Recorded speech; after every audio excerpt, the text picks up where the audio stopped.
Afsar ಕುಟ್ಲಿಪೇಟೆ social Democratic Party of ಇಂಡಿಯಾದ ರಾಜ್ಯ ಪ್ರಧಾನ ಕಾರ್ಯದರ್ಶಿ. ಇವತ್ತು ಏನು ಬೆಳಿಗ್ಗೆ 11 ಗಂಟೆ ಸುಮಾರಿಗೆ ರಾಜ್ಯಸಭೆಯಲ್ಲಿ ವಕ್ಫ್ ಅಮೆಂಡ್ಮೆಂಟ್ ಆಕ್ಟ್ ಬಿಲ್ 2024 ಟೇಬಲ್ ಆಗಿದೆ. ಅದನ್ನ ವಿರೋಧಿಸಿ ವಿರೋಧ ಪಕ್ಷಗಳ ಕೋಲಾಹಲ ಕಾರಣಕ್ಕೆ ಏನು ಸದನವನ್ನ ಮುಂದೂಡಲಾಗಿದೆ. ಇದೇ ಮಾತನ್ನ social Democratic Party of India ಈ ಜಾಯಿಂಟ್ ಪಾರ್ಲಿಮೆಂಟರಿ ಕಮಿಟಿಯನ್ನ ಕಾನ್ಸ್ಟಿಟ್ಯೂಟ್ ಮಾಡಿದಾಗಲೇ ನಾವು ಹೇಳಿದ್ವಿ, ಇವರ ಹುನ್ನಾರ ನಮಗೆ ಕ್ಲಿಯರ್ ಆಗ್ತಾ ಇದೆ. ಜಾಯಿಂಟ್ ಪಾರ್ಲಿಮೆಂಟರಿ ಕಮಿಟಿ ದೇಶದಾದ್ಯಂತ ಸಾರ್ವಜನಿಕರ ಅಹವಾಲನ್ನ ಕೇಳಲಿಕ್ಕೆ ಬಂದಾಗ, ಸ್ವತಃ ಕರ್ನಾಟಕಕ್ಕೆ ಅವರು ಬಂದಾಗ ನಾನು ಇಮೇಲ್ ಮಾಡಿದ್ದೆ, ನನಗೆ ವ್ಯಾಲಿಡ್ ಪಾಯಿಂಟ್ ಇದೆ, ಇದನ್ನ ಅಬ್ಜೆಕ್ಷನ್ ಮಾಡ್ಲಿಕ್ಕೆ ನನಗೆ ಅವಕಾಶ ಕೊಡಿ ಅಂದ್ರೆ ಅವಕಾಶ ಕೊಟ್ಟಿರ್ಲಿಲ್ಲ. ಆದ್ರೂ ಕೂಡ ಕೋಟಿಗಟ್ಟಲೆ ಇಮೇಲ್ಗಳ ಮುಖಾಂತರ ನಾವು ಅಬ್ಜೆಕ್ಷನ್ ಅನ್ನ ದೇಶದಾದ್ಯಂತ ಫೈಲ್ ಮಾಡಿದ್ವಿ. ಯಾವುದೇ ಈ ಒಂದು ಸಿಂಗಲ್ ಅಬ್ಜೆಕ್ಷನ್ ಅನ್ನ ಕನ್ಸಿಡರ್ ಮಾಡದಲೆ ಸ್ವತಃ ಜೆಪಿಸಿ ಕಮಿಟಿಯಲ್ಲಿರುವಂತಹ ವಿರೋಧ ಪಕ್ಷದ ಅಸಾದುದ್ದೀನ್ ಓವೈಸಿ ಇರ್ಬೋದು, ಟಿಎಂಸಿಯ ಸಂಸದರು ಇರ್ಬೋದು, ಇವರು ಕೊಟ್ಟಂತ 44 ಅಬ್ಜೆಕ್ಷನ್ ಅಲ್ಲಿ ಒಂದೇ ಒಂದು ಅಬ್ಜೆಕ್ಷನ್ ಅನ್ನು ಕನ್ಸಿಡರ್ ಮಾಡದಲೆ ಕೇವಲ ಎನ್ಡಿಎ ಮೈತ್ರಿಕೂಟದ 14 ಅಬ್ಜೆಕ್ಷನ್ ಗಳನ್ನ ಕನ್ಸಿಡರ್ ಮಾಡುವ ಮುಖಾಂತರ ಮತ್ತೆ ಒಂದು ಕರಾಳಮುಖವಾಗಿ ಇವತ್ತು ಪ್ರೆಸೆಂಟ್ ಮಾಡಿದ್ದಾರೆ. ಇದು ಖಂಡನೀಯ, ಇದು ಅಸಂವಿಧಾನಿಕ. ಇದನ್ನ ವಿರೋಧಿಸಿ ಇವತ್ತು social Democratic Party of India ದೇಶದಾದ್ಯಂತ ಏಕಕಾಲಕ್ಕೆ ಪ್ರತಿಭಟನೆಯನ್ನ ಕರೆ ಕೊಟ್ಟಿತ್ತು.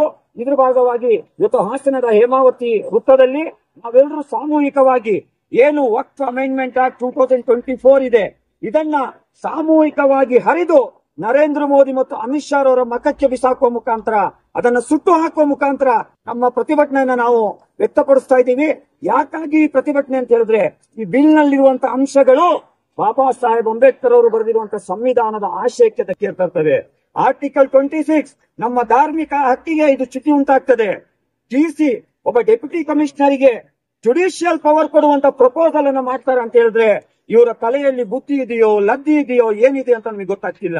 ಅದೇ ರೀತಿ ಒಂದು ವಕ್ಫ್ ಸಂಸ್ಥೆಗೆ ಮುಖ್ಯಸ್ಥರಲ್ಲಿ ಆ ವಕ್ಫ್ ಕಮಿಟಿಯಲ್ಲಿ ಒಬ್ಬ ಮುಸ್ಲಿಮೇತರನ್ನ ತರುವಂತಹ ಪ್ರಕ್ರಿಯೆಯಲ್ಲಿ ಅಮೆಂಡ್ಮೆಂಟ್ ಅನ್ನ ಮಾಡ್ತಾರೆ. ಇದು ಯಾವತ್ತೂ ಒಪ್ಲಿಕ್ಕೆ ಸಾಧ್ಯ ಇಲ್ಲ.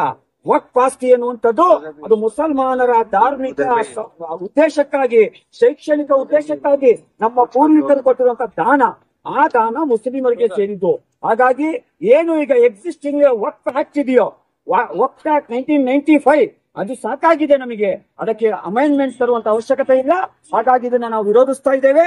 ಒಂದು ವೇಳೆ ಇಷ್ಟೆಲ್ಲ ವಿರೋಧದ ನಡುವೆ ಕೂಡ ಮತ್ತೆ ನೀವು ಸಂಖ್ಯೆಯ ಬಲ ಇದೆ ನಿಮಗೆ ಪಾರ್ಲಿಮೆಂಟ್ ಅಲ್ಲಿ ಅಂತ ಹೇಳಿ ನರೇಂದ್ರ ಮೋದಿ, ಅಮಿತ್ ಶಾ ಅವರು ಈ ಬಿಲ್ ಅನ್ನ ಪಾಸ್ ಮಾಡಿದ್ರೆ ನೆನಪಿಡಿ, ಎಚ್ಚರಿಕೆಯನ್ನ Social Democratic Party of India ನೀಡ್ತಾ ಇದೆ. ಎನ್ಆರ್ಸಿ, ಸಿಎಎ ಮಾದರಿಯ ಹೋರಾಟ ದೇಶದಾದ್ಯಂತ ಸಂಘಟಿಸಲಿಕ್ಕೆ Social Democratic Party of India ಕರೆಯನ್ನು ನೀಡುತ್ತೆ ಎನ್ನುವಂತಹ ಎಚ್ಚರಿಕೆಯನ್ನು ಈ ಹಾಸನದ ಮನೆಯಿಂದ ನಾನು ನೀಡಲಿಕ್ಕೆ ಬಯಸ್ತಾ ಇದ್ದೇನೆ. ಈಗ ಸಾಮೂಹಿಕವಾಗಿ ಈ ಬಿಲ್ ಅನ್ನ ಹರಿದು ಈ ದೇಶದ ಕಾನೂನಿನ ವಿರುದ್ಧವಾಗಿ ಸಂವಿಧಾನದ ಏನು ಈ ಬಿಲ್ ಅನ್ನ ತರಲಿಕ್ಕೆ ಇವರು ಹುನ್ನಾರವನ್ನು ಮಾಡ್ತಾರೆ. ಈ ಹುನ್ನಾರವನ್ನ ನಾವು